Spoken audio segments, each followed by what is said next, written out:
Vamos entender então o que são agora estruturas condicionais ou estruturas de controle. Você pode ver esses dois nomes aí na internet, então você precisa saber que às vezes chamam de estruturas condicionais, que é o mais utilizado, mas também existem as estruturas de controle, tá?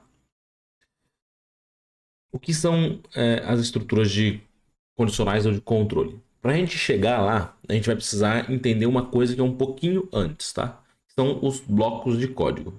E se a gente entende, para a gente entender basicamente aqui as estruturas condicionais, né? A gente precisa desse pré-requisito dos blocos de código. Por quê? Porque eles são muito importantes, porque vai ser exatamente aonde você vai encapsular o seu código para ele poder executar determinada tarefa baseada naquela estrutura de condicional, né? Então, antes da gente partir para as estruturas condicionais, vamos entender que um bloco de código é todo código que ficar compreendido, ou seja, dentro de uma abertura de chaves e um fechamento de chaves, tá? Então, todo código que tiver uma abertura de chaves e um fechamento de chaves, o que estiver entre essa abertura e esse fechamento é um código que está dentro de um bloco, tá? Tendo pontuado isso, vamos lá para os nossos if, else e else if. O que é o nosso if, else e else if? Então, quando a gente está programando, algumas vezes a gente precisa tomar decisões para saber se a gente vai fazer um tipo de procedimento ou tipo de outro procedimento, né? E é isso que a gente chama de estruturas de condição ou de controle. Aqui a imagem acabou cortando um pedacinho, mas basicamente é o seguinte: o nosso algoritmo, o nosso projeto começa aqui no start e chega a determinado momento que ele precisa tomar uma decisão, né? Ele vai perguntar alguma coisa aqui. Se a condição for falsa, ele vai seguir por um caminho e depois chega no final do nosso programa, né?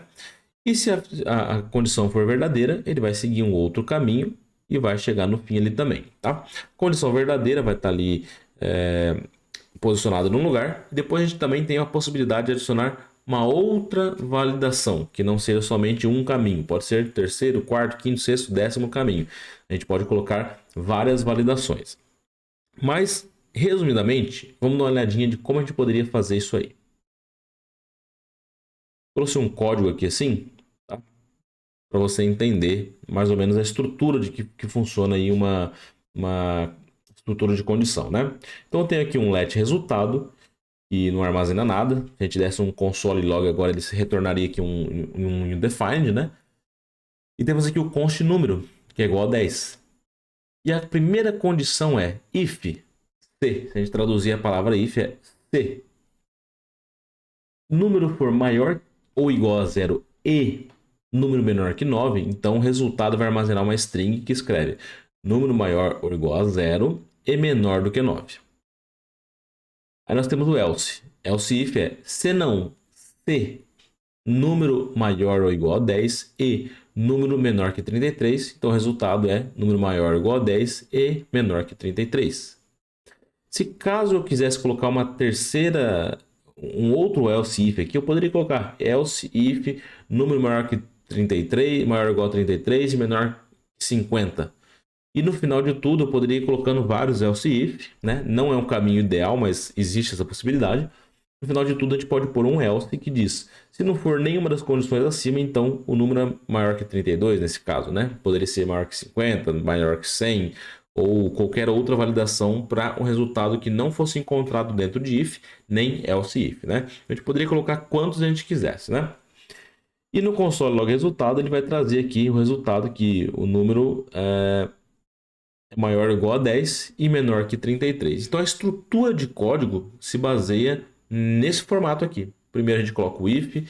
Não é necessário você ter um else, mas se você quiser ter um else, você pode pôr, né? Se você não quiser ter else também, sem problema algum, tá? Mas vamos dar uma olhadinha no nosso código lá para a gente entender como que a gente pode trabalhar com isso aí. Então a gente vai criar a nossa pastinha aqui, ó. 12. Opa, 12 estruturas condicionais, ok? Vamos deixar aqui prontinho o nosso app1.js. Então, o que eu vou fazer?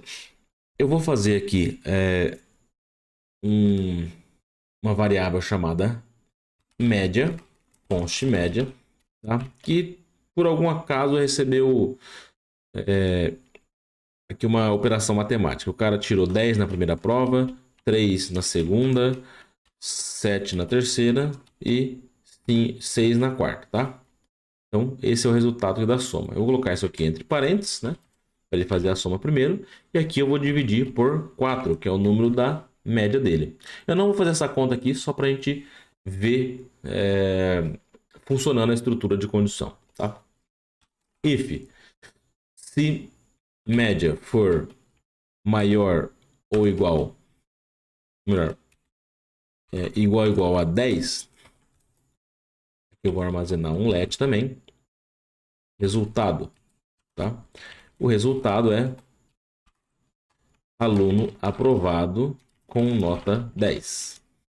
Eu poderia pôr isso aqui, né? E colocar aqui embaixo, ó, um console.log resultado. Só que isso aqui vai dar um problema, né? Vamos lá. Se a gente der um F5, o resultado aqui vai trazer um undefined. Beleza.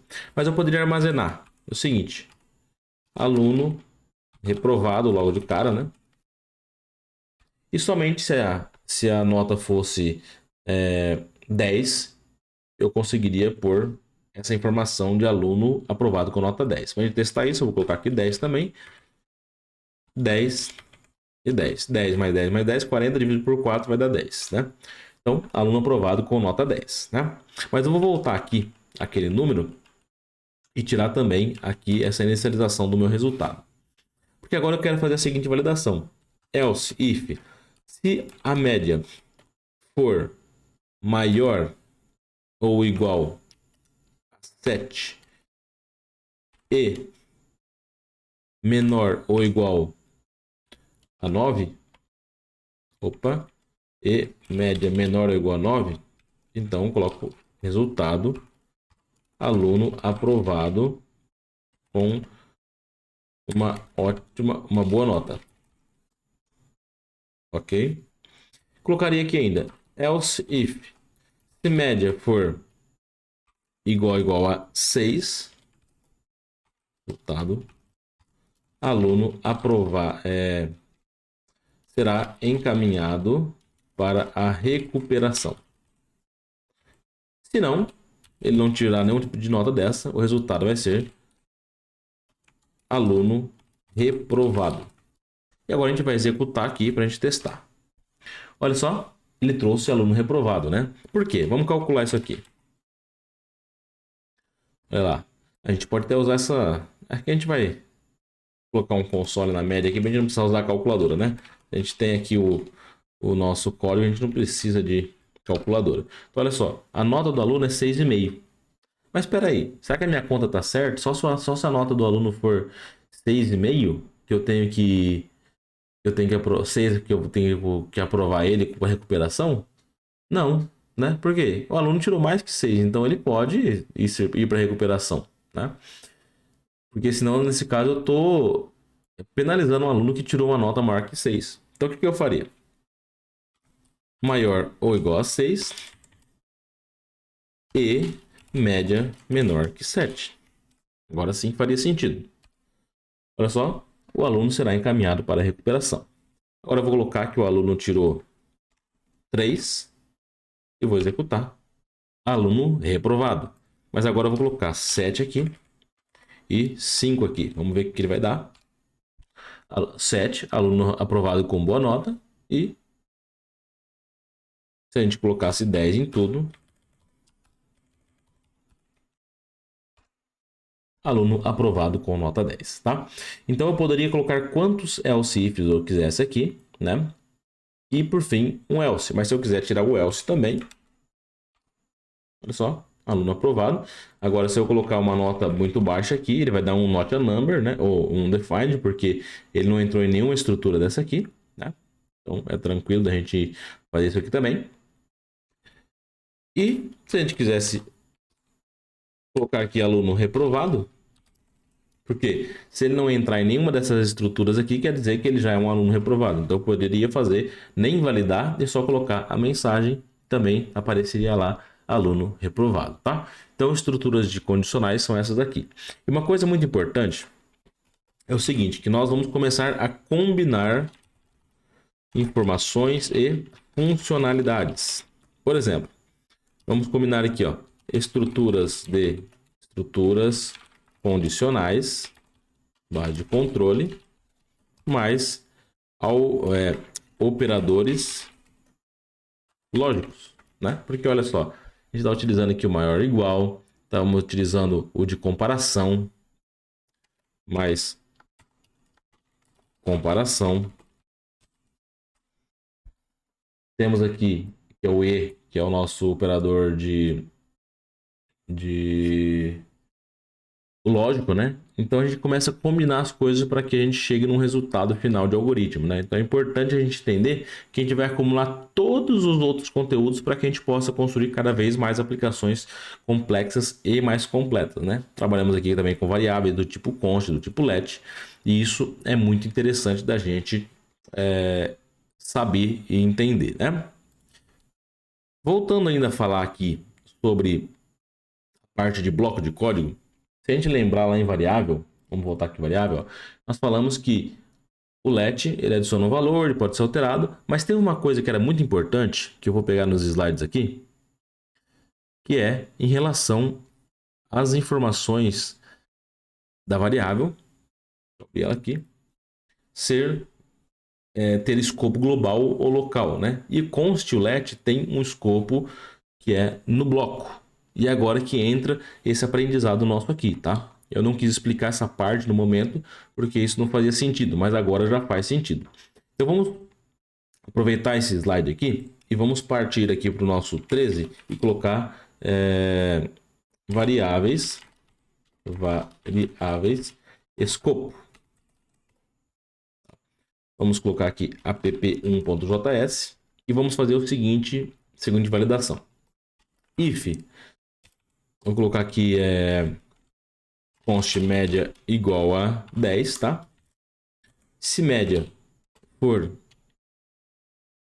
maior que 9, o aluno vai ser aprovado, né? Aí o que eu vou fazer? Vou criar um var resultado, que vai ser igual aluno aprovado. Apavorado não, né? Aprovado. Eu posso fazer um console.log no meu resultado. Né? Vamos executar isso aqui. Olha só, aqui com o var ele funcionou, né? Porque o var basicamente permite que a gente utilize ele num escopo global, né? Ele pode, apesar de a gente criar dentro desse bloco de código, ele funciona fora do bloco de código também. Agora, mesma coisa criado com um let, vamos ver o que ele vai trazer para a gente? F5. Opa, resultado is not defined. Por quê? Porque ele está dentro desse bloco de código. Inclusive, se a gente olhar aqui, ó, o nosso VS Code, ó, e colocar o mouse em cima, ele fala, ó, o resultado foi declarado, mas o valor dele nunca foi utilizado, né? E a mesma coisa acontece com o const. Ele fica restrito a esse bloco de código, né? Agora, para a gente executar esse resultado aqui, eu teria que colocar dentro do meu if, e agora a hora que eu executar, ele mostra que o aluno foi aprovado. Então, é isso que é a questão do escopo para as variáveis, né? Notem que o var tem um escopo global ou local, para ele tanto faz, e o const o let tem um escopo mais reduzido. E esse é um dos principais motivos para que nós possamos usar const let, para que eles fiquem dentro de um escopo e a gente não tenha acesso ao valor dessa variável em qualquer parte do nosso código, beleza?